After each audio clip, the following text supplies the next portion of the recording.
ल है साथीहरु, आज चाहिँ म तपाईलाई यो भिडियोमा तपाईले जुन सिम युज गर्नुभएको एनटीसी वा एनसेल सिम कसको नाममा दर्ता भएको छ, रजिस्टर भएको छ, कसरी चेक गर्ने भन्ने तरिका सिकाउँछु तपाईलाई। सो भिडियो तपाईहरुको लागि धेरै नै हेल्पफुल हुन्छ होला। भिडियोलाई अन्तिमसम्म हेर्नु। च्यानलमा नयाँ हुनुहुन्छ भने च्यानललाई सब्स्क्राइब गर्नु होला र तपाईले आफ्नो मोबाइलको डायल प्याडमा जानु होला। डायल प्याडमा गएर तपाईले एनटीसी को चेक गर्न चाहनुहुन्छ *922 *922 अनि # *922 # डायल गर्नु भने तपाईले त्यहाँ देख्न पाउनुहुनेछ तपाईहरुको एनटीसी सिम कसकोमा रजिस्टर छ भनेर।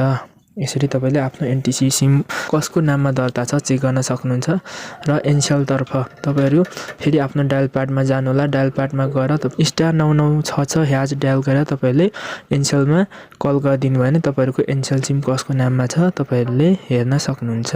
ल तपाईले यसरी आफ्नो एनटीसी र एनसेल सिमको रजिस्टर कसको नाममा छ तपाईले यसरी चेक गर्न सक्नुहुन्छ। तपाईलाई भिडियो मन पर्यो भने भिडियो लाइक, कमेन्ट, शेयर गरिदिनुहोस् र च्यानललाई सब्स्क्राइब गरिदिनुहोस् है गाइस।